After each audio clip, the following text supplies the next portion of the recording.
오늘 주신 본문의 말씀 가지고 세상에서 홀로 설 준비를 하라. 세상에서 홀로 설 준비를 하라는 제목으로 하나님의 말씀을 증거하도록 하겠습니다. 여러분의 관심사는 무엇입니까? 여러분 최근에 당신의 가장 원하는 바, 추구하는 바, 또 삶의 목적은 무엇입니까? 제가 이것을 물어보는 것은 우리의 관심사와 목적이 무엇이냐에 따라서 우리의 부러움의 대상이 달라집니다. 그냥 내가 지금 가장 간절하고 내가 가장 구하는 것이 무엇이냐에 따라서 그것을 소유한 자들이 여러분 한없이 부러워지고 질투나는 것이죠. 여러분 그러니 부러움과 질투를 보면 내가 간절히 소망하고 원하는 것이 내 삶의 궁극적 목적과 참된 목표가 무엇인지를 알 수 있는 아주 중요한 점검의 기준이라는 것입니다. 제가 요즘에 지난주에도 제가 집회하다가 한 목사님께 자 목사님 부럽습니다. 목사님 출세했네요. 이렇게 얘기한 목사님이 계세요. 뭐 교회가 크고 뭐 이렇게 많이 모이고 뭐 이런 게 중요한 것이 아니라 그냥 그 목사님 밥 먹다가 목사님 툭 던진 말 한마디에 목사님 그래요. 우리 아들 둘이 있는데 하나가 지금 신학을 하고 있거든요. 그럼 나도 모르게 툭 목사님 출세했네요. 목사님 성공했네요. 목사님 부럽습니다. 나도 모르게 나와요. 이게 내가 가장 간절히 바라는 건가 봐요. 듣고 있나?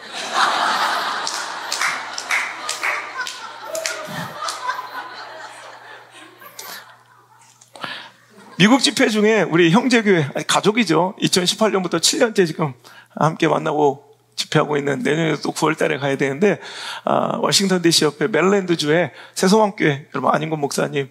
제가 이번에 집회하면서 항상 보면 그 가족들 전체, 우리 안 목사님하고 두 아들 목사님하고 그 손주들까지 항상 함께 모여 가족 간에 이렇게 가족 식사를 꼭 한 끼를 같이 합니다. 그러면서, 이번에 이렇게 그 손주들을 축복하는데, 그 안에 아이들이 진짜 뜨거운 하나님과의 만남이 있고 불이 있는 거예요. 그 엘리사라는 그 손주 녀석을 이렇게 안수하는데 얼마 전까지만 해도 애기였는데 이게 벌써 변성기가 오고 뭔가 사춘기가 오더니 기도를 하는데 그 안에 불이 있더라고. 내가 너무 부러웠어요. 너무 그게 너무 귀하게 느껴지는 거예요. 그래서 형님 성공했네. 형님은 출세한 분이에요, 이미. 그랬더니, 그럼. 여러분, 그러면서 형님이랑 나눴던 얘기가 바로 이거예요. 신명기 4장 9절을 근거해서, 자, 후반절에, 네 마음에서 떠나지 않도록 조심해라.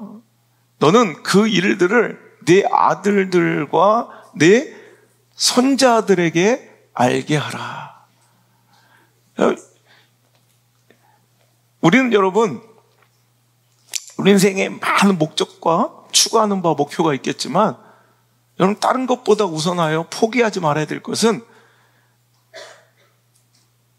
내 안에 있는 이 믿음과 이 복음의 능력과 천국 소망을 내 아들들과 내 손자들까지는 반드시 물려주고 가야 돼. 여러분 세상에 어떤 가치 기준으로 성공과 실패를 나눌 수 있겠지만 여러분 저는 다른 거 다 필요 없고 정말 내 인생 걸고 내 목숨을 걸고 이거 하나는 반드시 성공하고 가야 된다는 다짐을 하게 됐어요. 이 믿음을 내 자녀들하고 손주들까지는 목숨 걸고 반드시 되물려주고 신앙의 유산으로 믿음의 유업으로 반드시 물려주고 간다.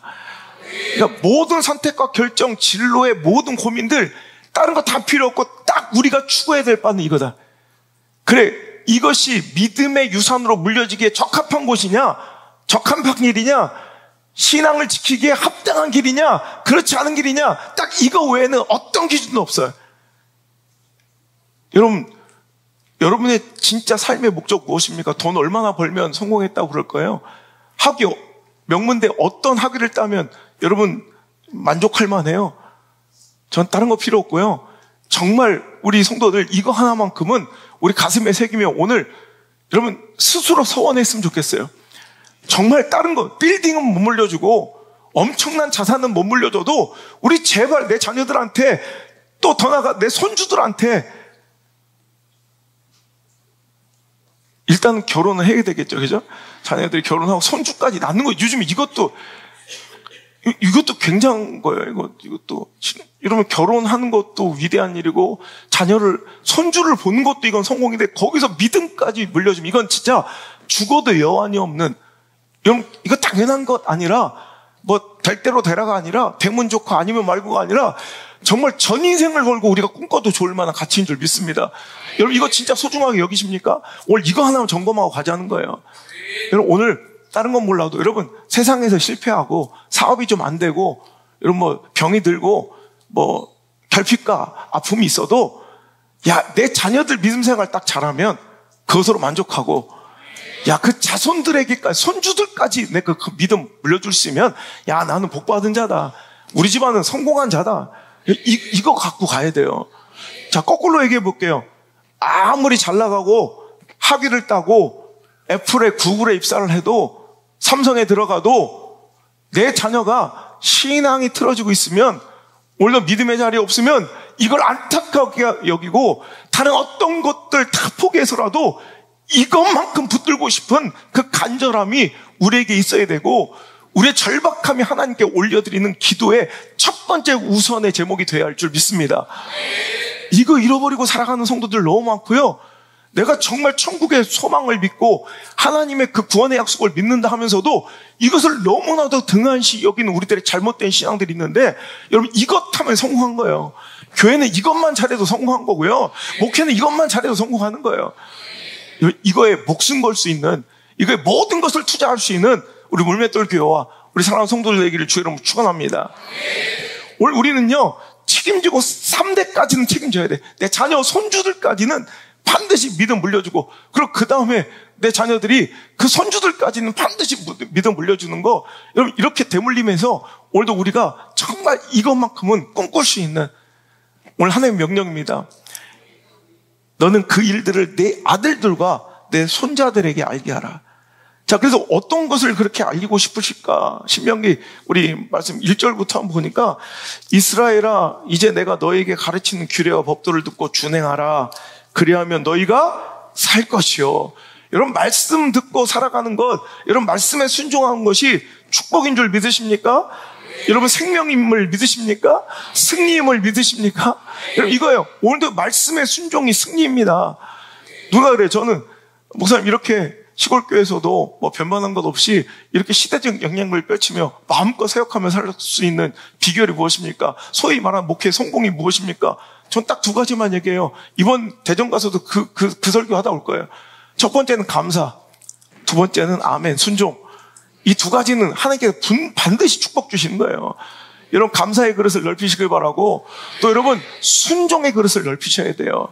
여러분 상황과 처지와 형편껏 이 종재기만한 순종을 드리고 있었다면 이거 박살내버리고 그 상황을 능가하는 그 처지를 이기는 그 형편을 여러분 넘어서는 그 확률을 여러분 뛰어넘는 이 순종을 하나님께 내어드릴 수 있는 순종의 그릇이 넓어진 만큼 축복이 옵니다. 감사의 그릇이 넓어진 만큼 축복이 옵니다. 여러분 순종하는 것이 곧 생명이라는 거예요. 내가 너에게 가르치는 규례와 법도를 듣고 준행하라. 그러면 너희가 살 것이요 너희 조상의 하나님 여호와께서 너에게 주시는 땅으로 들어가서 그것을 얻게 되리라. 여러분 말씀에 순종하는 것은 사는 길이고요. 또 하나님께서 약속하신 그 약속을 받는 통로라는 거예요. 가나안의 축복을 약속하셨지만 불순종한 무리들은 오늘도 광야에서 사라져 버렸고 끝끝내 하나님께 주신 그 약속을 누리지는 못하더라는 거예요. 오늘도 말씀에 순종 이거 반드시 지켜야 된다. 그러면서 2절 내가 너에게 명령하는 말을 너희는 가감하지 말고 내가 너에게 내리는 너희 하나님 여호와의 명령을 지키라. 이런 하나님의 말씀은 가감해서는 안 돼요. 하나님 주신 말씀을 여러분 훼손해서는 안 돼요. 애둘러서는 안 돼요. 적당히 타협해서는 안 돼요. 가감없이 지나야 돼요. 가감없이. 여러분 지난주에도 제가 요즘에 몇 주 동안 여러분 갈망부터 쭉 좀 어찌 보면 되게 힘들고 어려운 설교들 여러분 어떤 말씀 전하면 되게 좋아하고 막 눈물 흘리며 행복해하게 돌아갈 줄 전 다 알아요. 여러분 책을 쓸 때도 이 책 쓰면 몇 권 팔리게 할 수도 있어요. 실은 여러분 시대가 좋아할 책들이 있고요. 시대가 좋아할 설교들이 있어요. 물론 그런 설교들이 다 잘못된 설교라는 게 아니라, 여러분, 하지만 진짜 설교는 뭐냐면 하나님께서 지금 원하시는 말씀 내어놓는 거예요. 이게 굉장히 감정적으로 관계적으로 부딪혀도 할 수 없어요. 이걸 타협하면 진짜 내가 소중하게 여기는 걸 잃어버려요. 하지만 이거 정말 전하면 아플 텐데, 정말 눈물 날 텐데, 쓰릴 텐데 알면서도 그 말씀 타협하지 않고, 내가 지난주에 그랬어요. 정말 이 말씀 전하기 싫고, 정말 여러분 설교 준비한 건 수백 개도 더 돼요. 그런데 설교거리가 없는 것이 아니라 하나님 주신 말씀 전하기가 너무 버겁고 힘들 때 있어요. 하지만 그 말씀 전할 때 회복이 이루어지고요. 그 말씀 전할 때 살아나고요. 여러분 그 말씀 여러분 듣고 순종할 때 여러분 그게 사는 길이고, 또한 여러분 그것이 하나님께서 우리에게 주신 그 약속이 내 삶 속에서 누려지고 실행되는 여러분 스위치온, 여러분 우리가 하나님 말씀과 그 역사가 내 삶 속에 딱 개입되는, 여러분 오프되었던 꺼졌던 스위치가 스위치 온 되는 순간은 바로 우리의 아멘이고 순종인 줄 믿으시기 바랍니다. 그러면서 너 잊어버렸어? 4장 3절 여호와께서 바알부올의 일로 말미암아 행하신 바를 너희가 눈으로 보았거니와 바알부올을 따른 모든 사람을 너희 하나님 여호와께서 너희 가운데서 멸망시켰잖아. 여러분 이 바알부올의 사건을 기억하라는 거예요. 바로 이것은 바로 얼마 전에 있었던 이방술사 발람의 올무에 걸려 그곳 모함 여인들과 행음하며 바알부올을 섬기다가 하나님의 징계로 24,000명이 죽은 비극적인 사건을 가르치는 것입니다.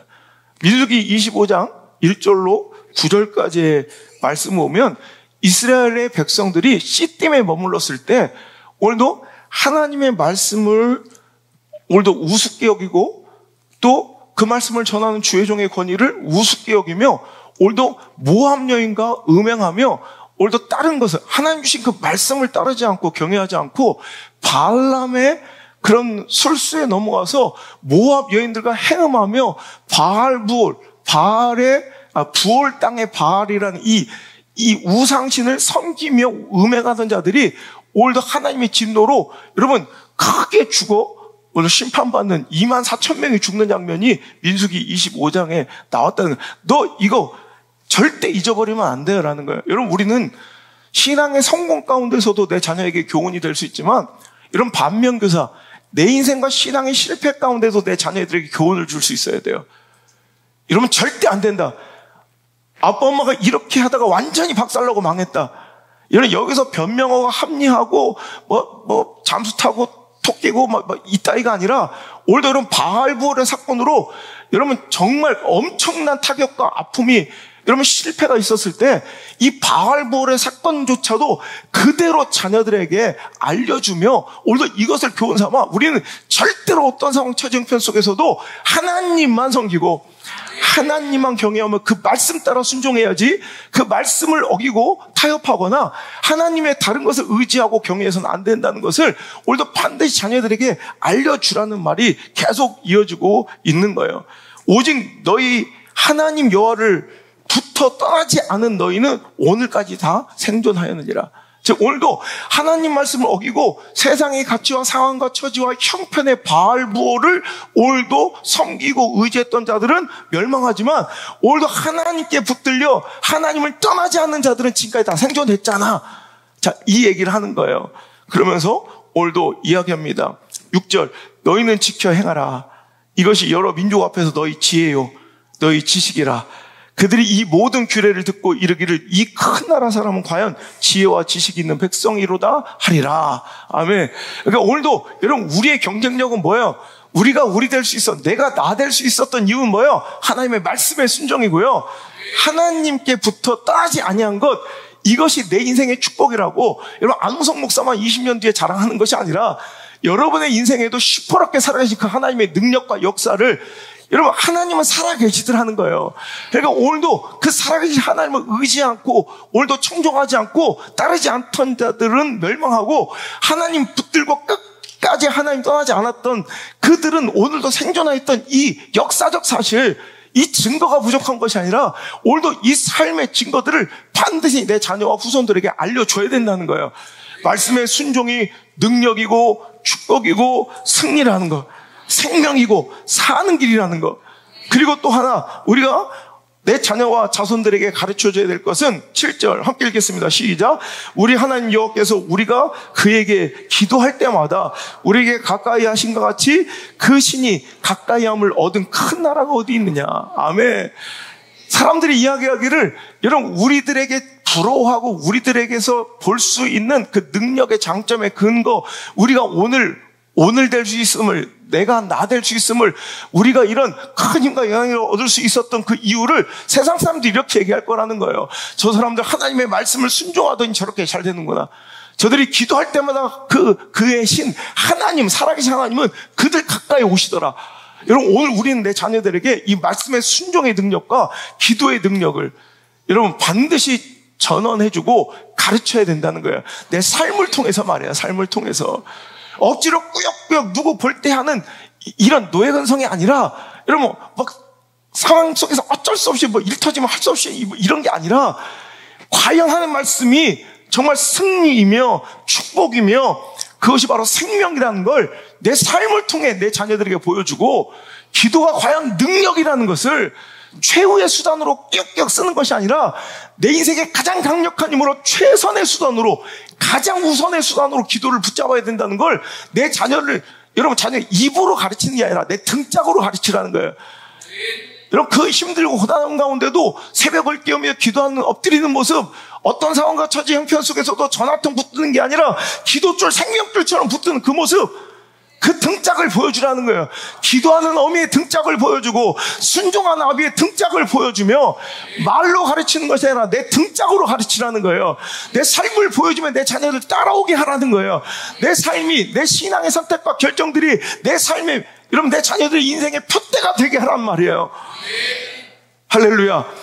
삶으로 신앙을 교육하시길 바랍니다.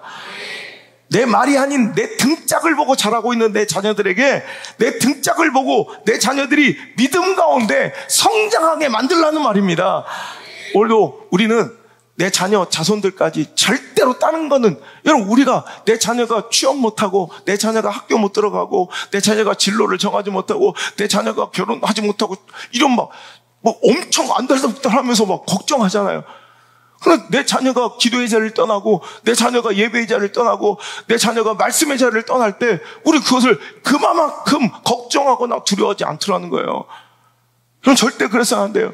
가장 우선은, 생명은, 가장 내 자녀를 위한 일은, 축복은 말씀이며 예배이며 기도라는 것을 엄마 아빠가 먼저 알고 느끼고 믿고 있어야 돼. 내 자녀들 다 알아요. 우리 아버지는, 우리 엄마는 뭘 가치 있게 생각하지? 돈을 더 예배보다, 돈을 더 말씀보다 가치 있게 생각하는구나. 자녀들이 모르는 것 같아요. 다 알아요. 자녀들한테 보여줘야 돼요.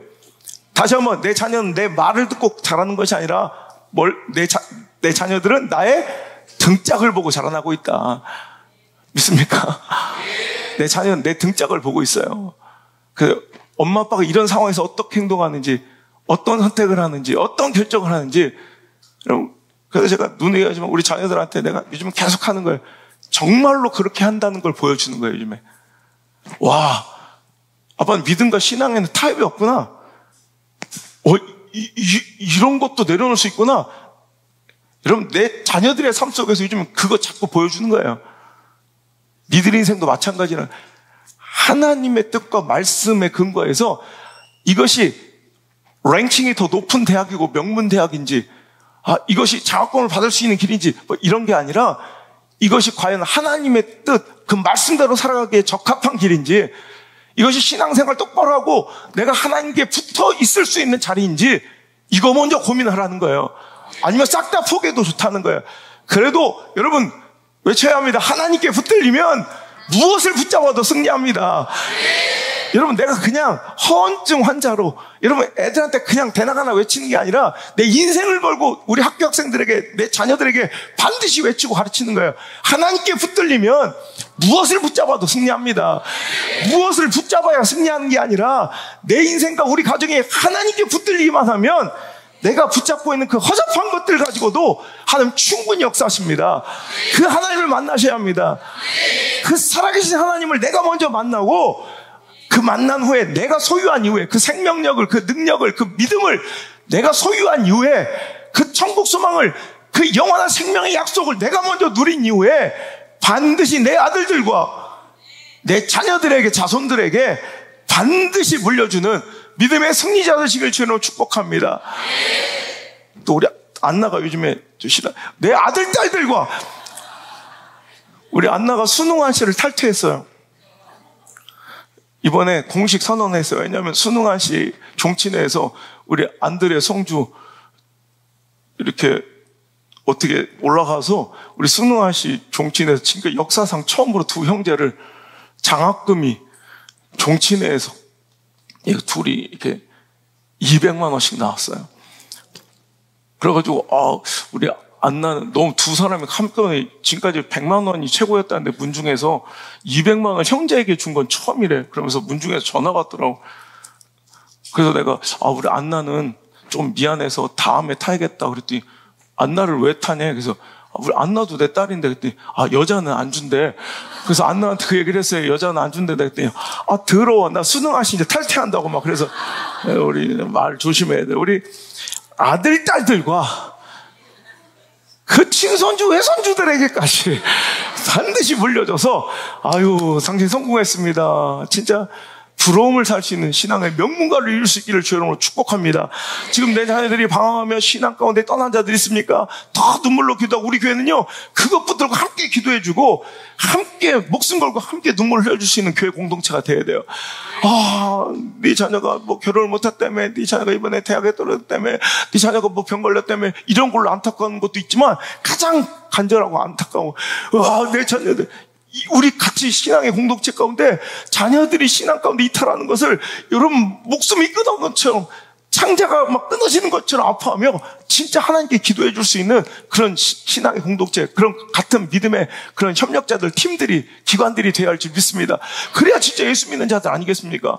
예수 믿고 천국 믿는다 하면서도 진짜 그것을 하찮게 여기고 가치 없게 여긴다면 그게 어디 믿음이겠습니까? 믿음은 반드시 행위로 드러나고 발각되고 증명되기 마련입니다.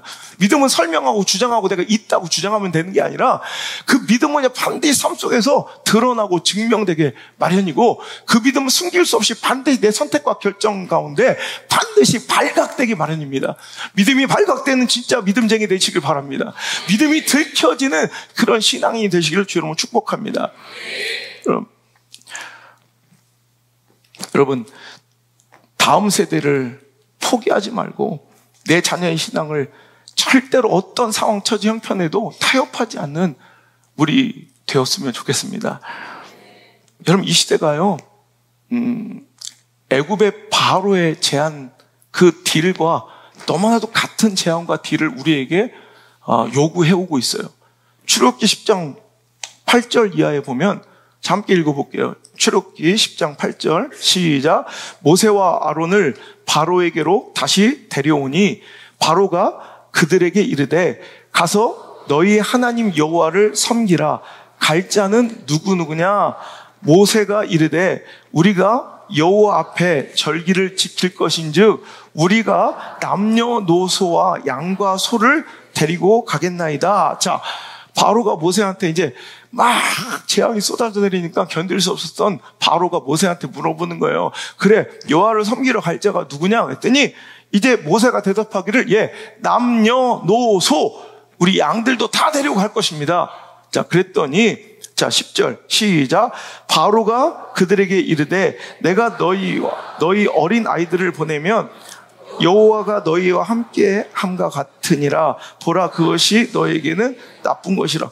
그 말도 안 되는 얘기를 하면서 11절 시작. 그렇게 하지 말고 너희 장정만 가서 여호와를 섬기라. 이것이 너희가 구하는 바니라. 이에 그들이 바로 앞에서 쫓겨나니라. 아멘.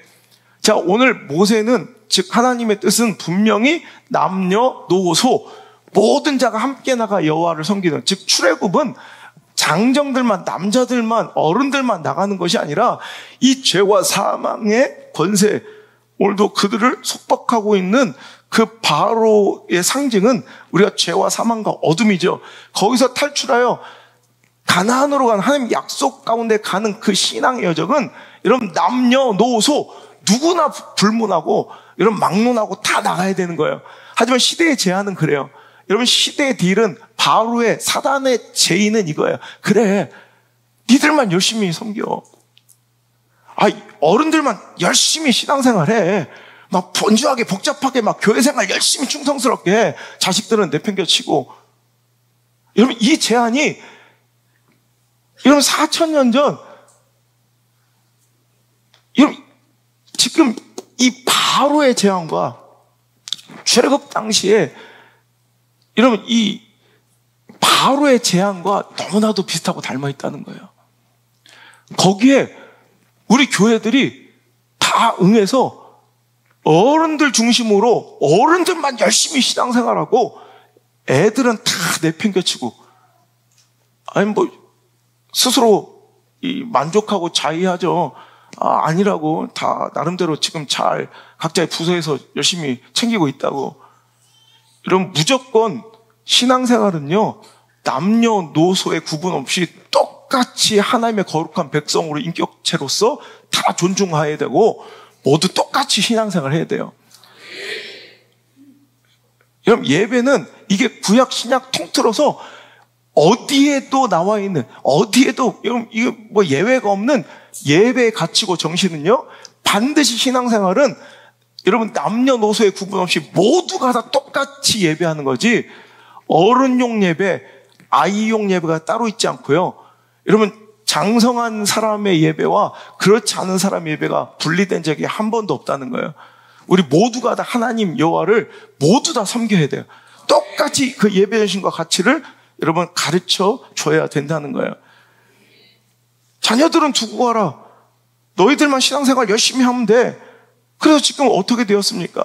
여러분, 각자의 부서, 요즘 극단적인 얘기 중에 다음 세대가 다 죽어간다. 다음 세대가 다 죽어가니 극단적으로 이제 다음 세대를 살리기 위해서 주일학교를 없애야 된다는 주장이 드디어 나오기 시작했어요. 제가 계속 주장했죠. 신앙생활은 여러분 분리시켜서 격리시켜서 시키는 게 아니라 엄마 아빠가 예배드리는 모습 보여주며 가르치는 거예요. 할아버지 할머니가 순종하는 모습 보면서 가르치는 거예요. 여러분, 신앙생활은 어떤 프로그램이나 어떤 놀이 시스템으로 예배 흉내내는 게 아니에요. 예배는 예배인 거예요. 여러분, 신격과 버거운 것 같아. 보세요. 예배 다 가르치니까 다 하잖아요. 우리 어린애들 다 잘하잖아. 유대인들도 하는데 왜 아이들이 못한다고 생각하는? 제가 늘 얘기하죠. 아이들을 아이 취급하면 안 된다고. 어린아이들도 와서 예배 교육 시키면 다 잘하잖아. 근데 자꾸 격리시켜서 초짜 전도사 신학교 들어간 신학생들 이런 사람들한테 맡기는 거예요. 아니, 진짜로 주일학교가 필요하다면 담임 목사가 맡아야 돼요. 실은 가장 중요한 거예요. 가장 중요한 거. 제가 우리 자녀들, 여러분, 차라리 성장을 포기해도 괜찮다. 자녀들 신앙교육 목사가 시킬 수 있는 분량까지 내 목회 분량이라는 거예요. 여러분, 많이 몰려들 뭐해? 내 양새끼가 누군지도 알지 못하고 막 그냥 뿔뿔이 흩어져 지옥 가고 있으면 이거 되겠습니까? 여러분, 제대로 신앙교육 시키고 예배 같이 교육하고 저렇게 예배 정신이 잘 살아난 이 모습 보는 게 그게 진짜 목회의 성공이지. 뭐가 성공이라고 착각하는 거예요? 몸뚱이가 커지고 머리 숫자 안 들어가면 그게 성공이에요? 그래서 별로 이렇게 와고 해도 기뻐해주고 와둥둥 안 해주는 이유가 그거예요. 여러분, 사람 숫자가 중요한 게 아니라 진짜 천국 가는 거예요. 천국. 진짜 예수쟁이 되는 거예요. 아주 진짜 예배자 되는 거예요. 그죠? 지금 한국교회가 고령화되고요. 아니, 한국 전체 전반에, 저출산 때문에 이 청소년 인구가 무려 18%가 감소했대요. 18%가. 근데 한국 교회는 무려 38%가 감소했대요.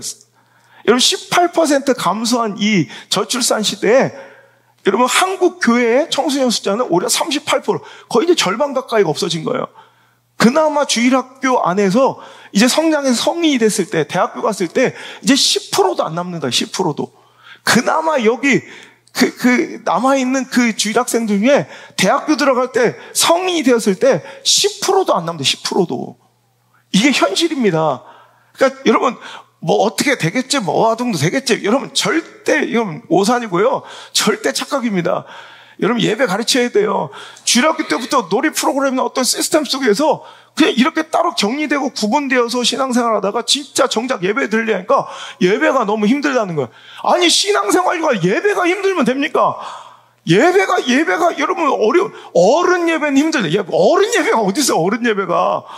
여러분 주일학교는요, 영국 산업혁명 때 여러분 막 이제 그런 노동자 계층들은 그냥 주 6일을 그냥 무작정 일해야 되고 아이들 돌볼 시간도 없을 때 그나마 교회가 그 역할을 감당해서 썬데이 스쿨, 그러니까 교회 학교라는 이름을 붙인 게 와서 철자라도 좀 가르치고 이 사회가 못 해주는 그런 복지 또 교육을 그냥 교회에서 그나마 감당하면서 이제 아이들을 좀 돌봐줬던, 우리나라 1970년대 그런 시대를 지나오면서 교회가 그렇게 그 역할을 감당해줬지만, 여러분 이제 지금은요, 뭔가 이 교회 성장을 위한 어떤 당연한 그런 모습으로 자녀들을 자꾸 구분하고 격리하는데, 여러분 자녀들도 똑같이 신앙교육 시켜야 돼요. 예배교육 시켜야 되고, 여러분 아닌 건 아니라고 가르쳐 줘야 되고, 여러분 예배는 예배로 드려야지. 어른 예배가 힘들다는 이 말 같지도 않은 얘기가 나오는 것 때문에 요즘에 극단적인 얘기로 주일학교를 없애야 다음 세대가 산다. 여러분 예배 똑바로 잘 드려야 되고, 여러분 절대로 어떤 상황 처지 형편 속에도 내 자녀들 두고 가면 안 돼. 같이 가야지. 그죠? 같이 천국 가야죠. 같이 구원의 길 가야죠. 같이 신앙의 길 가져야죠. 우리 여러분 오늘 이 말씀 듣고 오늘 정말 뜨겁게 내 자녀를 위해서 한번 기도할 수 있는 기회 가지길 바라고요. 이것만 명심하세요. 기도하는 자의 자녀는 결단코 망하지 않습니다. 내 기도가 필요합니다. 눈물이 필요합니다. 기도 눈물 쏟아. 저도 함께 정말 눈물 흘려 기도해 드릴 테니까 정말 함께 기도합시다. 다른 건 다 몰라요. 하나님 다 포기해도 좋으니 내 자녀만큼 살려주세요. 내 자녀만큼 살려주세요. 우리 이 기도할 수 있는 저 여러분 될 수 있기를 주의 이름으로 축복합니다. 여러분, 오늘 말씀 가운데 제가 전하고 싶은 이제 본론의 메시지며 최종의 메시지는 이거예요. 영적 외로움을 준비하라. 영적 외로움을 대비해야 된다, 이 시대는. 자, 오늘 말씀의 제목이 뭐였어요? 세상에서 홀로 설 준비를 하라. 이 시대 가운데 홀로 설 준비를 하라. 무슨 얘기입니까? 이 시대는 결코 호락호락하지 않다는 말이에요. 여러분, 요즘 보세요. 신앙생활 하면요, 시대 가운데 인기가 없어요. 세상 가운데 외로워져야 돼요. 왕따 당해야 돼요. 우리 자녀들이 이걸 알고 대비하고 준비하는 이 준비가, 영적 대비와 이 신앙의 근육이 필요해. 웬만한 것에 흔들리지 않는 이 신앙의 단련이 필요하다고. 온실의 화초처럼 길러내서 세상의 시대 가운데 다음 세대에 맡기면 이런 반드시 지금 다 멸절되는 시대예요. 세상 호락호락하잖아.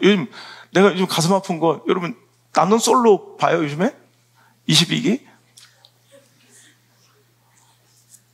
야, 돌싱 특집 내가 분노하면서 거기서 나오는 영수는 영숙이의 워너비, 진짜 자기가 그리던 남편감의 이상형이래. 자기가 꿈꾸고 그리던 남편감의 워너비 완전 이상형인데 딱 하나, 독실한 기독교인, 이거 하나로 딱 끝이 끝. 그것도 천주교 다닌다는 사람이. 그래서 여러분,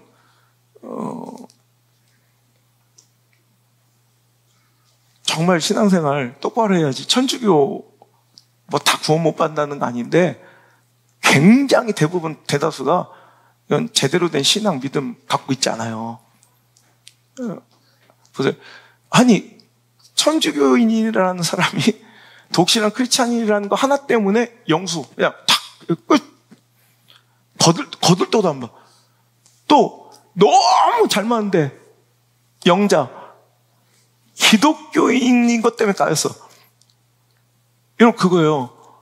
야, 기독교인이면 결혼도 힘들겠구나. 기독교인이면 인기도 없는 거예요.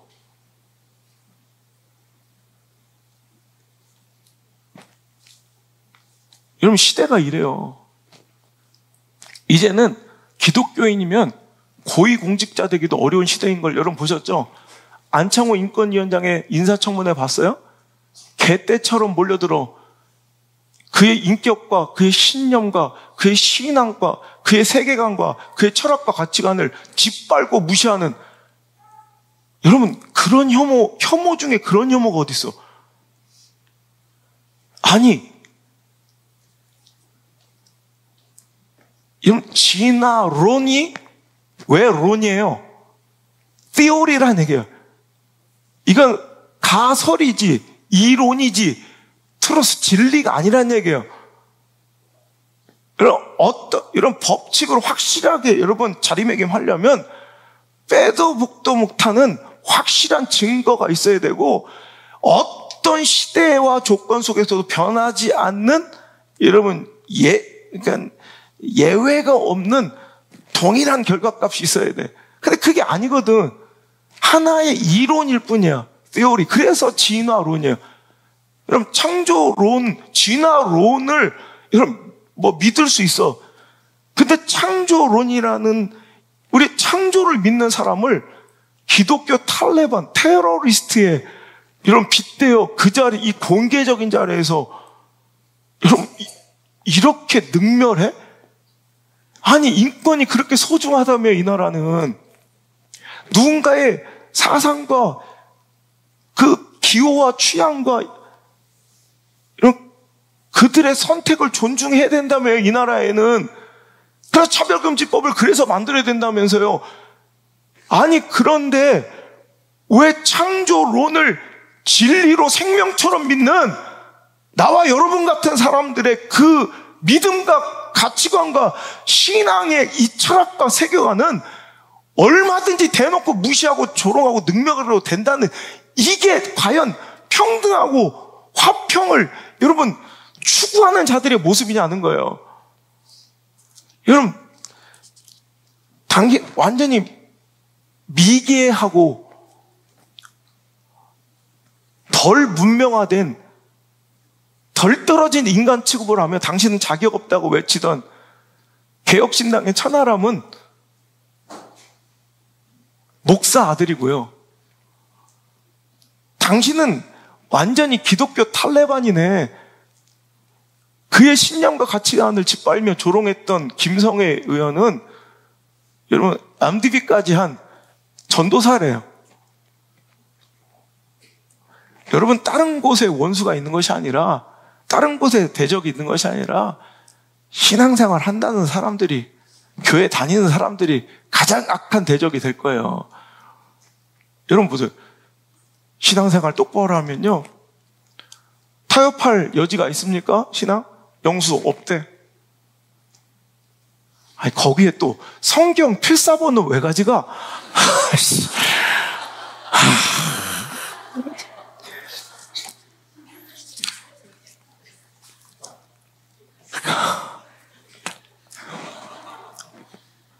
영자, 성령의 열매 티셔츠는 왜 입고 가? 그래도 나는 우리 다음 세대들, 내가 그래서 그러는 거야. 여기서 만나게 돼. 니들 생육하고 번성해야 되는데 큰일 났어요, 지금. 나가면, 원래 생긴 것도 인기 없게 생겼는데, 저 총복이 보면. 그런데, 기독교까지 신앙. 뭐? 물맷돌교회 청년회장? 삑! 내가 볼 땐 너는 광수다, 광수. 짜장면 광수. 데이트 한 번도 못 나가고 내가 여기 왜 왔는지 모를. 그러니까 여기서 나는 솔로 크리스찬이다. 이걸 해야 돼, 내가. 만들어서 막 강제적으로 막 결혼식에 눈 맞게, 눈을 마실 때까지 째려보게 만들어서라도 결혼시키고 말겠어, 다. 야, 니들 웃을 때 아니야. 아니, 자매들, 형제들, 니들 결혼 쉬운 거 같지? 때 되면 네 엄마 아빠처럼 다 되는 거 같지? 니들 정신 똑바로, 니 기도 많이 필요한 애들 많다, 여기. 지금부터 금식기도 해야 될 애들 많은데, 아이고, 총복이 형, 네 걱정해놔, 네 걱정. 윤수야, 이놈아. 그냥 되는 게 아니야. 네 아빠처럼 뭐 캐리어 끌고 가면 여자 하나 오겠지? 아니다. 진짜 기도해야 된다. 여러분, 절대 직장 구하는데, 결혼하는데 믿음 타협 없기를 바랍니다. 신앙 꼭 붙들어야 합니다. 그거 하나 타협했다가 인생 망친 사람들 얼마나 많이 보는지 몰라요. 우리 아버지 목회 50년 보면서, 제 목회도 20년 넘게 보면서, 그거 하나 타협해서 인생 망친 사람들 얼마나 많이 보는지 몰라요. 우리 자녀들, 여러분 배우자의 문제를 계속 기도해 주시고, 여러분 정말 안 그래도 인기 없는데 더 인기 없어질 우리 자녀들 정말 위해서 좀 기도해 주시고, 우리 자녀들 진짜 공직자 되기도, 진짜 명망 있고 영향력 있는 자리에 올라가면 저렇게 개떼처럼 몰려들어 침 뱉고 짓밟고 핥힐 이 시대를 내 자녀들이 살아가야 되니 참 가슴 아픈 우리 자녀들이에요. 어제 뉴스를 보니까 집중적으로 서울의 클럽들을 단속했더니, 여러분 그 대학생들 잘 가는 클럽에 여러분 작년 대비 1년 만에 마약 사범이 4배나 증가했대요. 옛날에는 뭐 이상한 데 해놓고 이상하면 저 술 처먹었나 그랬는데, 요즘엔 저 마약했나 얘기가 나올 정도로, 여러분 요즘에 내 자녀들이 살아가고 있는 이 시대가 호락호락한 시대가 아니에요. 당연히 되겠지, 지금처럼 되겠지, 목사님 뭐 기도해 주니 되겠지. 아니, 당신이 기도해야 돼요. 여러분 기도해야 돼요. 이 험악한 시대 가운데 절대로 내 자녀들 흐트러치지 않도록, 여러분 수많은 범죄와 중독들, 죄의 위험성이 도사리고 있는 이 시대 가운데 내 자녀들을 그냥 내팽개치지 말고 기도의 방파제로, 기도의 보호막으로 내 자녀, 우리 아들, 딸들을 쌓아줄 수 있는 기도의 어미아비가 될 수 있기를 주의 이름으로 축복합니다. 여러분, 제가 늘 우려하고 걱정했던, 그때는 뭐 그렇게 뭐 과대망상이냐, 뭐 이렇게 과장하고 공포를 조성하냐. 여러분 기억나십니까? 2019년도에 제가 그랬잖아요. 앞으로 예배 이렇게 드리는 것이 당연한 시대가 아니라 예배 드리고 싶어도 못 드리는 정말 환난, 눈물 나는 시대가 온다. 그러니까 우린 그 시대를 위해서 우린 대비하고 준비해야 된다. 뭐 이렇게 과격하게 얘기하냐 그랬지만, 여러분 보세요. 그리고 2020년도 바로 진짜로 교회가 예배가 문을 닫는 이런 일들이 벌어졌죠. 여러분 하나님 말씀은 절대 여러분 그냥 지나치는 게 없어요. 그래서 진짜 예배 드리고 싶어도 예배 드릴 수 없는 시대가 온다. 진짜 왔잖아요. 제가 일전에 계속 그래서 10여 년 전부터 이제 이대로 가다가는 이제 마약판이 되고 동성애판이 되고, 그러면서 내 자녀들, 이제 얼마 전에도 설교할 때 그랬죠. 이제 내 엄마 아빠를 엄마 아빠라고도 못 부르는, 여러분 세상에서 가장 아름다운 단어로 지금 뭐 10여 년간 계속 1위로 뽑히는 단어가 엄마잖아요. 엄마, 마더. 그 엄마라는 단어가 이제 못 쓰이는 시대가 이제 온다. 그때 뭘 그렇게 뭐 과장되게 뭐 공포를 주장하냐. 근데 제가 이번 미국에 갔는데, 나 진짜 내 눈으로 봤어요. 학부모 통지서를 보니까 엄마, 아빠 사인란이 없고 페어런츠 1, 페어런츠 2 이렇게 돼 있어요. 학부모 공지란에, 가정통신문에 페어런츠 1, 페어런츠 2 사인하래. 그리고 여러분, 미국에서 가장 먼저 동성애 결혼을 합법화한 주가 어딘 줄 알아요? 미국에서 최초로 동성애를 허용하고 합법화한 주가 바로 매사추세츠주예요. 근데 저 미국 갔는데, 이번에 미국에서 동성애 결혼을 가장 먼저 합법화했던 매사추세츠 주 의회에서 이런 법안을 발의했어요. 부모 관련된 법률 안에서 성별을, 특정 단어를 삭제하는 법률을 만장일치로 통과시켰어요. 그러니까 부모 관련된 법률에서 부모의 성별, 남자, 여자, 이 성별을 특정 단어를 쓰는 것을 삭제하는 법안을 만장일치로, 이번에, 이거 얼마 안 된 얘기예요. 매사추세츠 주 의회에서 만장일치로, 이게 무슨 얘기냐면, 엄마, 아빠, 이건 어떤 특정한 성을 지칭한 거잖아요. 여자, 남자. 그거를 이제 못 쓰게 하자는 법률안을 만장일치로 통과시켰어요. 그래서 동성애자와 트랜스젠더를 위해 부모 단어의 특정 성별 지칭 금지법이라고 해서, 자, 동성애자와 트랜스젠더를 위해 부모 단어의 특정 성별 지칭 금지법. 그래서 어머니 대신, 어머니가 있을 거 아니에요. 페런츠 1, 페런츠 중에서 또 그런 걸 어머니 대신 뭐라고 쓰냐면, 아이를 낳은 부모. 아버지 대신, 파더 대신 and another parent, 다른 부모 이렇게 써요. 이렇게 쓰기로 이제 법률안이 만장일치로 통과가 됐어요. 여러분 보세요. 하나님 말씀은 절대 그냥 과장되게 혹은 공포를 조장하기 위해서 던지고 마는 것이 아니라 여러분 반드시 이루어지더라는 거예요. 정말 여러분 이거는 당연한 시대적 이 비기독교적 불신앙의 시대의 역사적인 당연한 수순이고요. 우리가 어떤 상황적, 처지적, 형편적 대세를 따르며 시대의 트렌드를 따르며 하나를 타협했을 때 자연적으로 뒤따르는 수순들이에요. 우린 요것만 양보하면 되겠지 하나를 양보했을 때 자연스럽게 뒤따로 이게 미국이 동성애를 합법화하고 법제화한 이후에 지금 10년여 만에 생긴 일들이에요. 다. 우리가 지금 그 끔찍한 미래를 목전에 두고 있어요. 깨어 기도해야 될 때인 줄 믿으시길 바라요. 그럼 제가 동영상을 3개를 보여드릴 텐데 제가 하는 말이 그냥 과장된 말이 아니라 지금 동성애를 합법화한 것들이 어떤 파장으로 이어지는지 이거는 여러분 절대 남의 일이 아니에요. 다 우리 일이지. 첫 번째 교회와 목사에게 벌어질 일 동영상 보여드리겠습니다. 최근 논란이 되고 있는 동성애 갈등이 교계로까지 번지고 있습니다. 동성 결혼을 찬성한 교단의 반대의 뜻을 나타낸 일부 한인 목사들이 파면당하는 일도 발생하고 있습니다. 이두현 기자의 보도입니다. LA 지역의 한 교회에서 담임 목사를 맡아온 강현중 목사. 최근 교단으로부터 파면을 당해 7년 동안 몸담았던 교회를 떠나게 됐습니다. 동성결혼을 받아들인 교단의 뜻을 거슬렀다는 이유에서입니다. 동성애 이슈를 통해서 교단 분리 문제가 이제 대두가 되었잖아요. 어차피 우리 교인들이 투표했다는 것, 또 우리 교인들의 성향과 담임 목사인 제 성향을 다 알고 있는 상태에서 파송 중지, 쉽게 얘기하면 해고, 파면인 거죠. 그 통보를 하고 이제 우리 교회를 6월 30일까지 있다가 이제 떠나라는 이제 그런 통보를 받았어요. 미국의 주요 교단에 속하는 연합감리교회는 최근 동성결혼의 찬성의 뜻을 밝히면서 교단에 소속해 있는 일부 교회와 갈등을 빚고 있습니다. 갈등이 심각해지자 교단 측의 뜻을 거부한 목사를 예배 중간에 파면하는 일까지 벌어졌습니다. What kind of your address? Just 1 minute?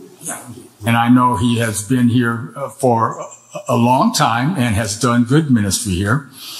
But the bishop feels that at this point in time, starting July 1st, he will be your new pastor here. Okay. Okay. If you sit down, I will close. 그리고 이제 저희 교회 같은 경우는 이제 교단 탈퇴를 결정했어요. 3분의 2 이상 79%가 찬성을 해서 결정을 했는데, 담임 목사님, 저희 20년 동안 같이 신앙생활하고 아무 문제 없이 잘 지내시던 분을 이제 하루아침에 예고도 없이 이제 이달 말로 해고를 조치를 취했는데 교단 측은 교리를 내세우며 문제가 없다는 입장입니다. Jesus reached out to everybody. And some biblical scholars think that thorn was that Paul himself was LGBTQ. 연합감리교단이 동성혼을 찬성한 시기인 지난 2022년 한 해 동안 교단 탈퇴를 결정한 교회는 1,800여 개에 달합니다. 교단과 교인들 사이에 동성애와 관련한 타협점을 찾지 못하는 이상 이 같은 갈등은 지속될 것이란 지적입니다. 예. 5월 달에 미국의 최대 교단 중 하나인 연합감리교단이 동성애의 합헌 또 동성애를 받아들이자 불과 몇 달 사이에 이런 일이 벌어지는 거예요. 목사가 파면되고 예배 중간에 담임 목사가 해임되는. 여러분 이게 이제 절대 거대망상이 아니라 공포주장이 아니라 이런 우리 앞에 있는 미래라는 거예요. 그러니 목사를 지켜달라, 교회를 지켜달라. 여러분 이게 이제 여러분의 문제, 여러분 자녀들의 문제일 거예요. 자, 이번에 보여드릴 영상은 여러분 신앙을 자기 신념과 가치를 얘기하며 실은 절대 다수의 보편적 가치, 남자 여자 여자 화장실 쓸 때 남자가 들어오면 안 되잖아. 이 가치를 주장했다고 여러분 무기정학당하고 체포당하는 우리 아이의 모습이에요. 자, 이게 얼마 전 일이에요. 한 가톨릭 고등학교는 트랜스젠더 정책에 반대한다는 이유로 한 학생에게 정학 처분을 내렸습니다. 이 학생은 종교 자유가 공격당했다고 주장합니다. 자세한 소식 알아봅니다. 16살의 조시 알렉산더는 학교의 트랜스젠더 화장실 정책에 반대했습니다. 조시는 자신의 시련이 지난해 10월 온타리오주 램프루에 있는 세인트 조세 가톨릭 고등학교에서 시작됐다고 말했습니다. 하나님이 2개의 성별만을 만들었다고 믿는 조시는 2명의 트랜스젠더 학생들에게 대명사 사용을 거부했습니다.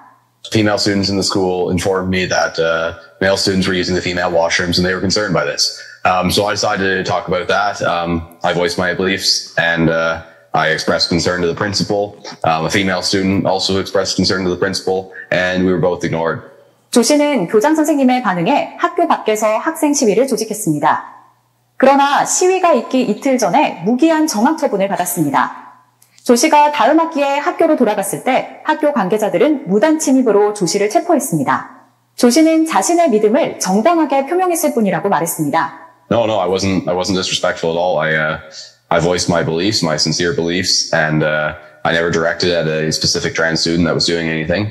I don't condone their behavior, but I also sympathize with them because they're a victim of our society. And our education system and the terrible parents that have encouraged and pushed that on their children. 그리고 조시는 2번째로 체포됐습니다. 이번에는 학교 무단 침입이 아닌 지역 도서관의 드래그 퀸 스토리북 시간에 한 항의 때문이었습니다. My faith plays a fairly large role in it. I'm not going to silence myself. We're told to go into the world and preach the gospel, and that's what I'm going to continue to do. Yeah, we'll see where that goes. 알렉산더는 종교 자유와 하나님의 자연 질서를 지키기 위해 자신의 견해를 계속 표명할 것이라고 말했습니다. 자, 보세요. 16살짜리 소녀는 저게 더 웃긴 게 카톨릭 고등학교예요. 카톨릭 고등학교에 여자 화장실에 자기가 여자라고 주장하는 남자들이 들어와도 저렇게 나는 이게 싫어요라고 얘기하면 안 되는 거예요. 절대 다수의 보편적 가치를 짓밟는, 그래서 그것을 이야기하면, 그것을 항의하면 저렇게 무기정하게 취해지고, 여러분 2번이나 그 신념과 가치 때문에 여러분 체포를 당하는, 아까 마지막에 본 2번째 체포 장면은 그 지역 내 도서관에서 아까 애기들 봤죠? 애기들 앉혀놓고 그 드래그퀸 동성애자가 트랜스에서 와가지고 아이들한테 동성애 교육을 하는 거예요. 내가 지난번에도 사진 찍어온 거 있죠? 한번 그 사진 보여줄래? 이게 아이들한테 스며들게 만드는 교육인데, 지금 이 서점에서 보세요. 이게 청소년들이 보는 이 책들을 다 저렇게 동성애의 사랑 이야기로, 동성애 이야기로, 또 이 정말 종교 서적은 몇 권 되지도 않는데 그러니까 퀴어에 대한 그 문학은 뭐 가득 차 있고요. 저게 이제 퀴어 책들만, 동성애 책들만 섹션을 저렇게 크게 놓은 거예요. 밑에 보이죠? 퀴어라고 보이죠? 근데 이제 이거는 어른들용이고, 아까 보여드린 건 청소년들용이고, 자, 이제 애기들용. 옆으로 보면, 저 옆에 있는 유아방, 저 전체가 유아 도서인데, 거기 들어가기 전에 제 입구부터 있는 게 저 아이들한테 4살, 5살짜리 아이한테 동성애를 가르치는 책들이에요, 저게. 요즘은 4살만 돼도 저게 아까 보면 4살짜리 아이들한테 동성애 행위를 가르치고 동성애 사랑을 미화시키는 교육을 해야 되고요. 미국에서 지금은 초등학생만 되어도 동성애에 대한 성행위나 동성애에 대한 이런 걸 막 교육을 시켜요. 이것을 거부하거나 이것을 실험 반강제적 이런 교육 속에서 오히려 핍박을 당하고 공격을 당하는 시대예요. 제가 이제 이런 시대가 도래할 거, 우리 학교의 세워짐도 그렇지만 이제는 앞으로 4살, 5살짜리한테 저걸 가르치고 앉아있다고. 이제 앞으로 우리 어린이집이나 유치원도 저런 시대가 와요. 그래서 제가 이제 기도하는 거예요. 이제 어린이집부터 시작해야겠다. 그래서 기독교 가치관과 영어로만 수업을 하는 이 어린이집을, 유치원을 그래서 저는 영어로 수업하고 철저히 기독교 교육만 시키는 그 유치원 때부터 아예 그렇게 명문 기독교 교육을 이제 준비를 하고 있어요. 그래서 아이들이 세상에 더러운 이런 교육들과 섞이지 않도록 그럼 많은 희생들이 필요해요. 저도 희생이 필요하지만 부모들도 그냥 당연히 받을 수 있는 국가의 이런 보조 정책을 포기해야 될 수도 있지만 자녀들 살리는 일에 이런 목숨 걸고 우리 함께 우리 자녀 자손들과 손주들까지는 자신이 없더라고. 손주들이 저런 세상 속에서 믿음 지킬까?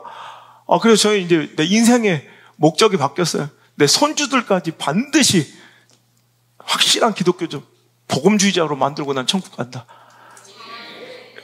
동참하실 거예요? 우리 같이 그 길 걸어갔으면 좋겠습니다. 세 번째는요, 이 영상 참 비참한데, 여러분, 여자들은 더 끔찍할 거예요. 한번 보세요. 좀 길지만 잘 보세요. 이거는 미국 상원위원회에서 벌어진 모습이 얼마 전에 unbelievable amount of abuse. You talk about intimidation, threats of violence. You have suffered it. I want to put up here a picture so everybody can see it. This was the welcome you were treated to at San Francisco State University just a couple of months ago when a mob assembled where you were supposed to speak, I believe for over 3 hours, screamed, threatened you, barricaded you in a room. Do I have that basically correct?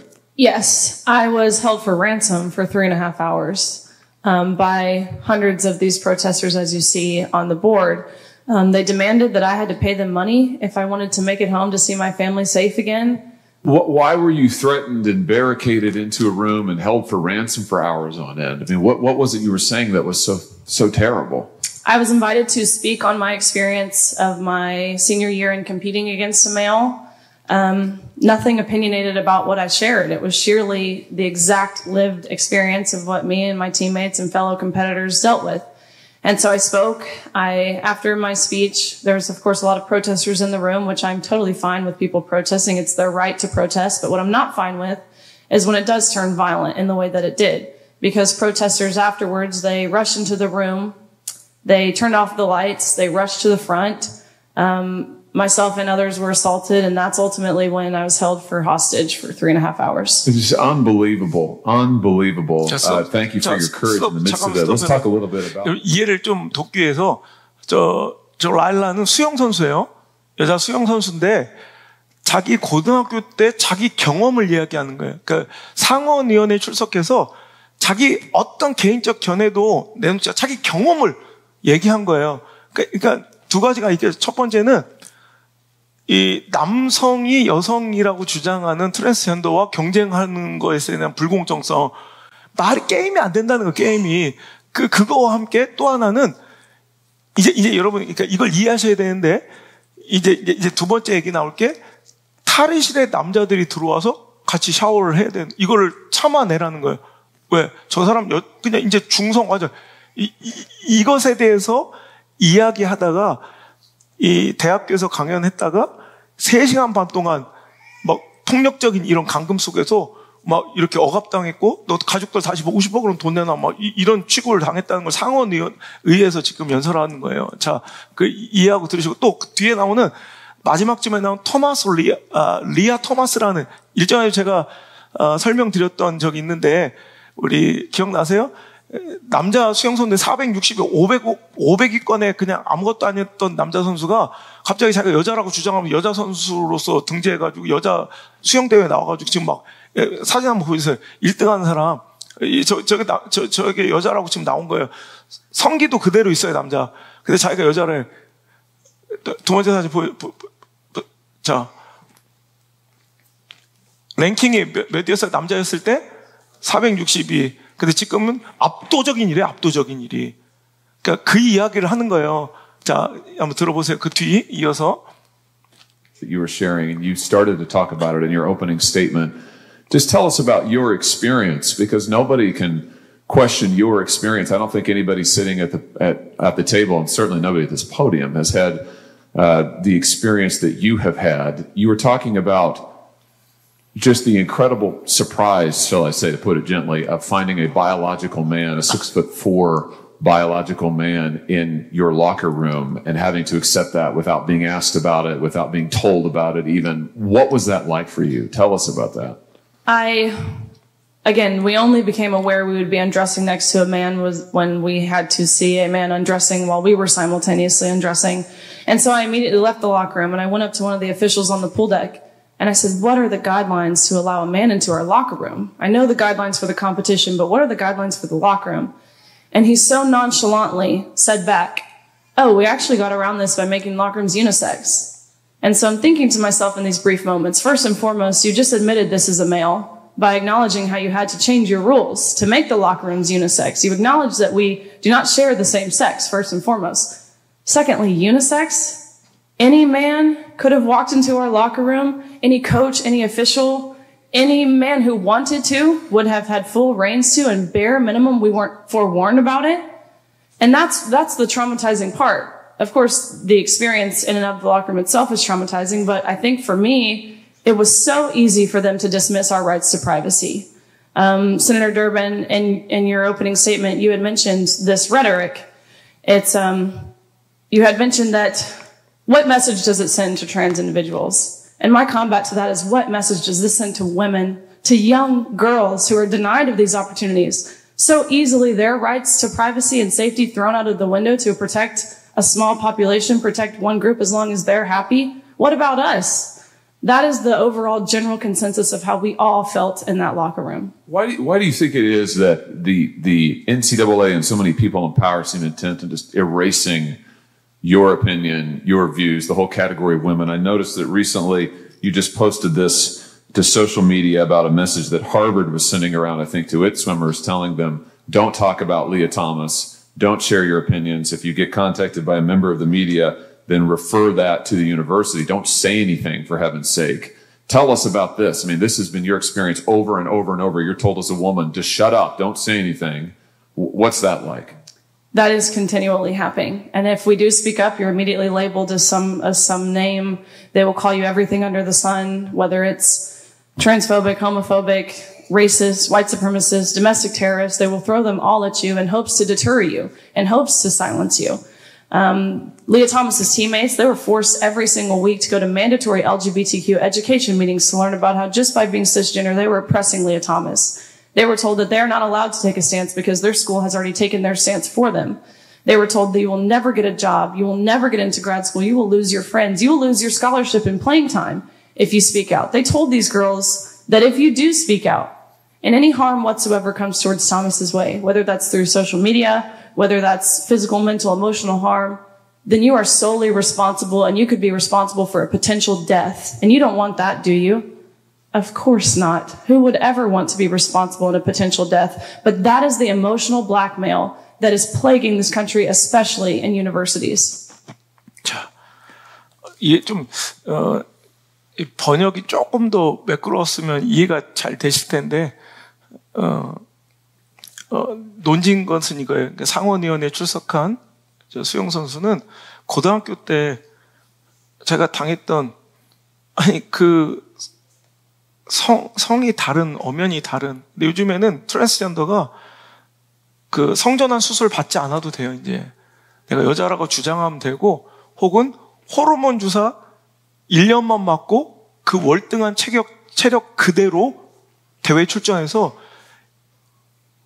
어떤 선수 이런 얘기, 자기 남편은 그냥 우리나라로 말하면 도대에도 못 나가는 그냥 일반적 평범한 허접한 남자 선수였는데 자기는 랭킹 1위의 챔피언이에요, 여자. 그런데도 남편은 손쉽게 자기를 이긴대. 그런데 그런 사람 갑자기 여자라고 주장하며 오늘도 경기에 나와서 자기와 경쟁하면 모든 열심히 노력한 선수들의 그 권리를 다 박탈했고 그 경기에 대해서는 뭐 어쩔 수 없다 생각해도 탈의실 또한 그들이 이제 여자라고 주장하는 사람들도 여자 화장실에 들어가고 여자 탈의실에 같이 들어가니까 아예 속 시끄럽다고 남자 여자 중성을 만들지 않을 거면 그냥 다 중성으로 만들어. 화장실도 탈의실도. 여자들이 옷 벗고 있는데 남자들이 같이 벗고 자기 옷 벗는 걸 봐야 돼. 여러분 이게 망상 같지만 과대포장 같고 여러분 공포조장 같지만 현실로 일어났잖아요 지금. 그럼 일부 작은 인구 아까 그 작은 인구와 한 집단의 행복을 위해서라면 나머지 전체 많은 사람들의 그 수치심과 그 가치관은 다 짓밟혀야 되고 무참히 그냥 다 조롱당하고 묵살돼야 되느냐, 이게 맞는 것이냐, 이게 진짜 공의로운 것이냐에 대해서 저 선수는 이야기하는 거예요. 그러면서 이제 그 리아 토마스란 아까 그 선수에 대한 어떤 언급도 하지 말라는 거예요. 그러면서 협박하기를 리아 토마스에 대해서 어떤 공정성을 이야기하거나 자신의 신념과 정체성을 이유로 불쾌함을 토로하거나 이야기하면 이제 바로 그냥 뒤따라온 수식어가 이제 이런 이름으로 낙인 찍어버린다는 거예요. 트랜스포비아, 동성애 혐오자, 인종 차별주의자, 백인 우월주의자, 국내 테러리스트, 이런 이름으로 낙인 찍어 완전히 매장시켜버린다는 거예요. 우리의 신념과 가치, 절대다수의 보편적인 정체성과 신념을 이야기하는 순간 이렇게 낙인 찍어버리고 매장시켜버린 시대라는 거예요. 그리고 리아 토마스에 대해서 만약에 공정성을 얘기하거나 이렇게 하면, 너 만약에 제가 그러다가 심리적으로 압박을 당해 뭐 자살하면 네가 그 죽음에 대해서 책임질 거 막 이렇게 협박한다는 거예요. 그러면서 그 팀 동료들은 반강제적으로, 리아 토마스가 있는 팀 동료들은 일주일에 한 번씩 반강제적으로 동성애 교육에 참여해야 됐대. LGBTQ 그 교육에 참여해서 그 사람을 이해하라고. 근데 그거에 대해서 반론을 제기하거나 공정성을 얘기하면 그때부터 절대 직업을 구할 수도 없고 대학원에 갈 수도 없고 친구를 잃어야 되고 장학금과 출전 기회를 다 잃어버리게 된다는 거예요. 오히려 거꾸로 감정적 협박을 받고 있다는 거예요. 여러분, 이게 현실적인 이 시대적인 이야기예요. 여러분, 이게 지금 오늘날 벌어지고 있는 일이라고요.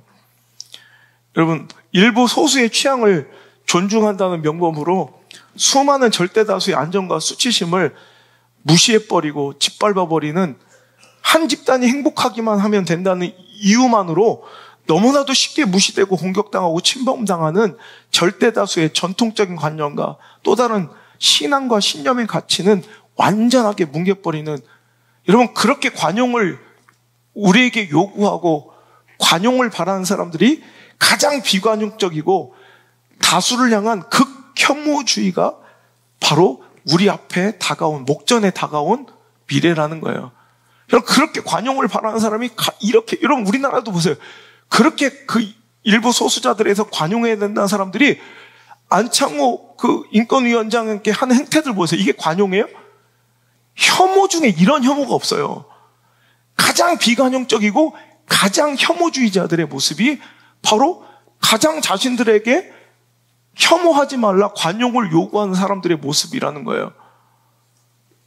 거꾸로 역차별당하고 있는, 이제 이런 일들이 딱 관문처럼 포문이 열리는 사건이 우리나라에 이제 동성애자의 그 파트너를 지방 이제 의료제도에서, 의료보험에서 피부양자로 인정하는 법안이 이번에 적법으로 위헌이 아닌 것으로 딱 통과가 됐어요.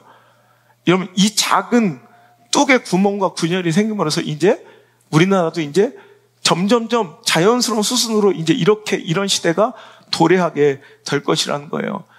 이걸 막기 위한 마지막 몸부림이 될 수도 있는 우리 10월 27일 한국교회 차별금지법 반대와 대한민국 회복을 위한 연합예배와 기도를 위해서 우리도 정말 불철주야 우리 한 달 동안 함께 기도하고, 여러분, 눈물 흘려 우리의 눈물과 기도를 주의 병에 쌓는 작업을 우리가 했으면 좋겠습니다.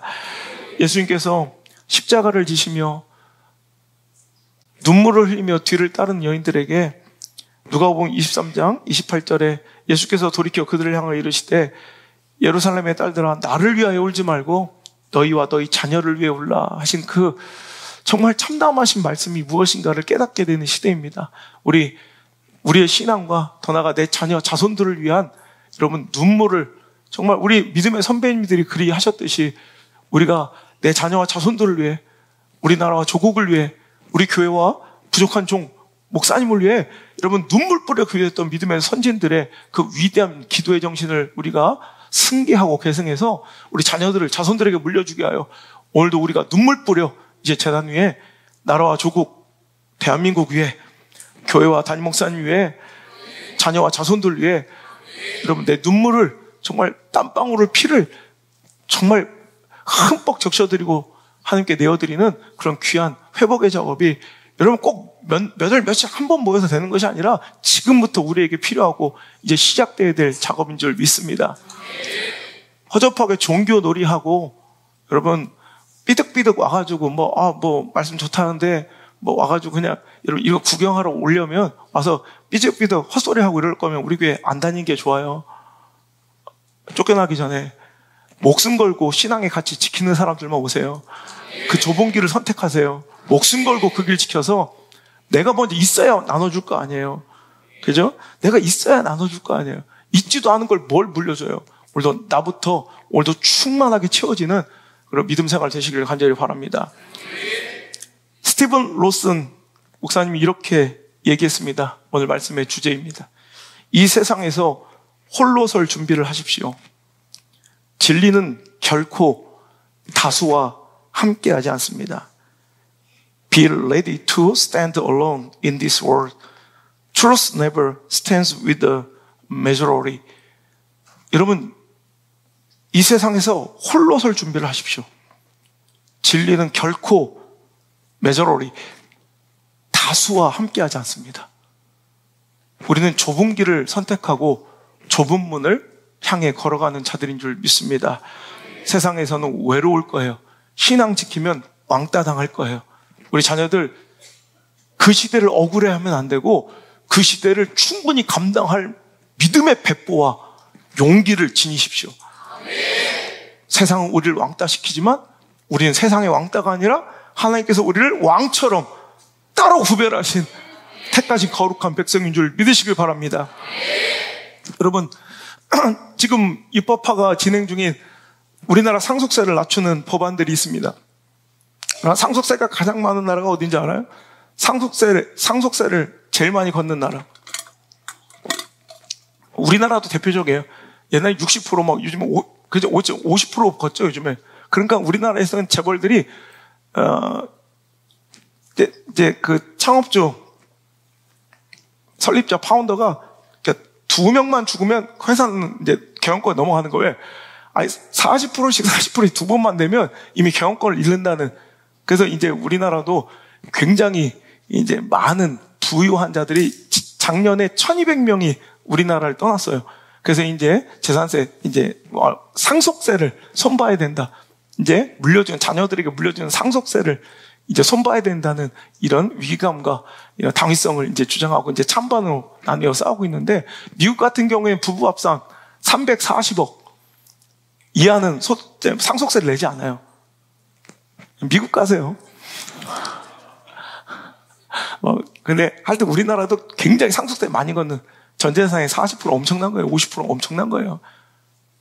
근데 여러분, 상속세를 가장 많이 내야 되는 나라는 정답, 바로 하나님 나라입니다. 하나님 나라를 상속하기 위해서는 전부를 드려야 될 수도 있어요.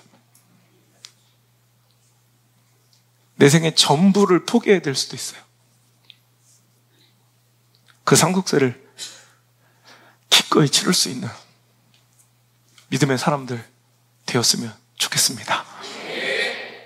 찬양합시다. 이 세상에서 홀로 설 준비를 하십시오. 진리는 결코 다수와 함께하지 않습니다. 이 말씀 붙들고 내 믿음을 하나님께 선포하며 결단하며 나갑시다. 나는 그래도 그 좁은 길, 주님의 길을 가겠습니다.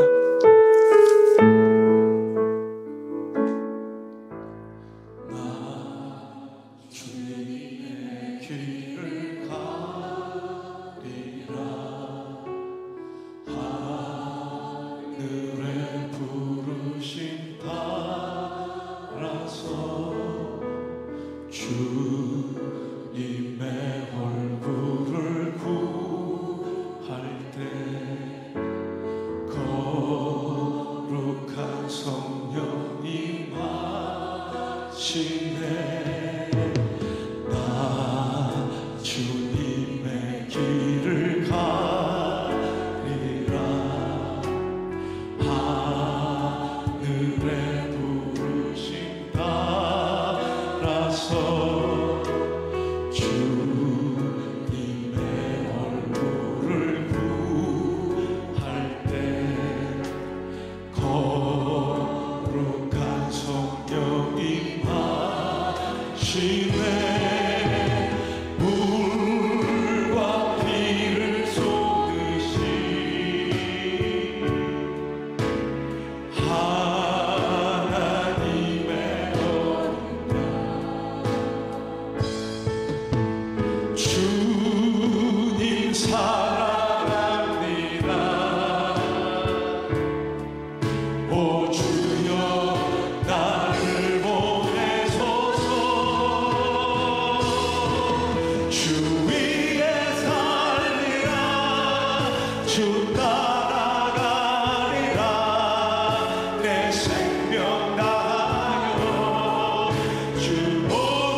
주님 사랑합니다.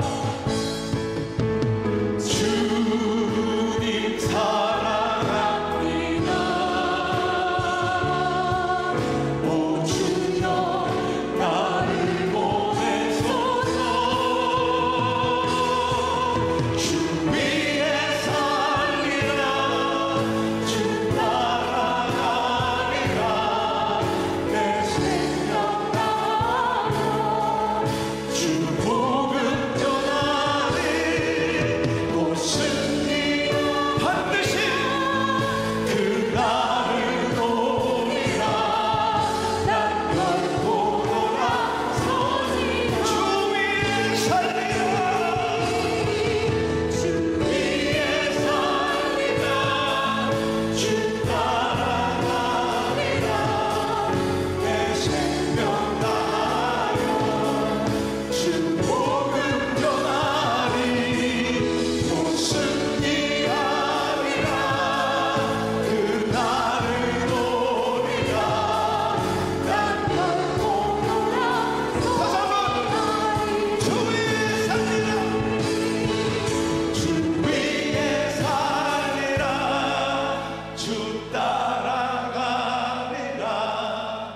내 생명 다하여 주 복음 전하리.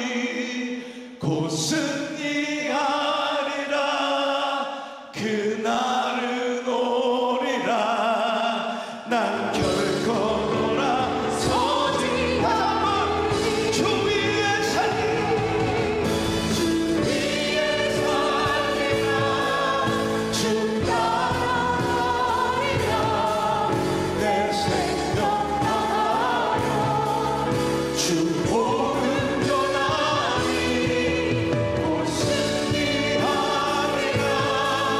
그 날을 오리라. 난 결코 돌아서지. 난 결코 돌아서지. 난 결코 돌아서지. 우린 결코 돌아서지 않으리. 믿음 다하여 그 위에 서리라. 하나님의 나라는 무너지지 않으리. 믿음 다하여 그 나라 세워가리라. 주님 곧 오실 때 믿음 다하여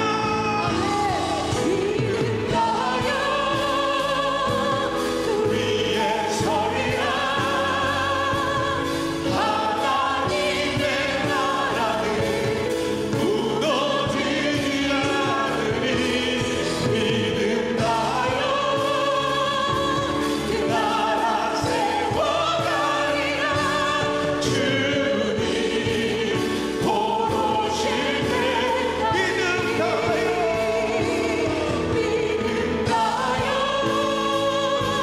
그 위에 서리라. 하나님의 나라는 무너지지 않으리. 믿음 다하여 그 나라 세워가리라. 주님이 곧 오십니다. 다시 한번 마지막으로 선포합니다. 믿음 다하여 그 위에 서리라. 하나님의 나라는 무너지지 않으리. 믿음 다하여 그 나라 세워가리라. 주님 곧 오실 때까지. 아버지 하나님, 내 자녀들이 혼탁하고 그 어그러지는 시대 가운데 내던져 있습니다. 믿음 지키는 것이 얼마나 어렵고 많은 것을 손해보고 정말 왕따 당해야 되는지 그 길이 얼마나 외로운 길인지를 아버지 하나님 우리가 깨달았습니다. 진리는 결코 다수와 함께하지 않는 그 좁은 길, 좁은 문을 선택하여 걸어가는 그 외로운 길, 이제 이 시대 가운데, 세상 가운데 홀로 설 준비를 하는 우리 자녀들 되게 하시고 우리 성도들 될 수 있도록 인도하여 주시옵소서.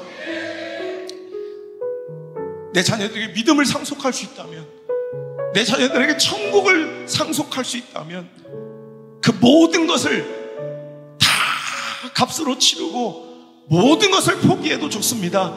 하나님 나라를 상속하는, 주님의 나라를 유업으로 내 자녀들에게 남기는 정말 진정한 승리자, 진정한 축복자, 진정한 믿음의 사람들이 우리가 될 수 있도록 인도하여 주옵소서. 다른 것은 다 몰라도 내 아들, 딸들과 손자들에게 반드시 믿음만을 물려주는 믿음의 계승자로서 우리가 오늘도 살아갈 수 있도록 절대 타협하지 않고 좁은 길을 이탈하지 않고 상황과 처지에 조금도 그 제한을 받아들이지 않고 끝까지 keep going, 끝까지 keep going, 끝까지 그 길을 걸 수 있는 믿음의 용기 있는 사람들 다 될 수 있도록 인도하여 주옵소서. 이제는 주 예수 그리스도의 크신 은혜와 내 아버지 하나님의 놀라우신 사랑과 그 좁은 길 홀로 걷지 않도록 홀로 내버려 두지 아니하시고 오늘도 그 손 꼭 붙잡아 주시며 그 길을 지도하시고 이끌어 주시는 보혜사 성도님의 그 따뜻한 손길이 오늘 이 자리에 나와 믿음 지키며 더 나아가 내 자녀들에게, 자손들에게 믿음을 물려줄 정말 결단하고 정말 눈물로 내 자녀 위해서 기도하는 모든 성도들의 머리에 와 그 자녀들의 인생의 모든 발걸음마다 그 신앙의 선택의 모든 행보 그 걸음마다 이제부터 떠나가지 마시고 1초도 떠나지 마시고 1초도 떠나가지 마시고 영원토록 함께 계시기를 간절히 또 간절히 축원하옵나이다. 아멘.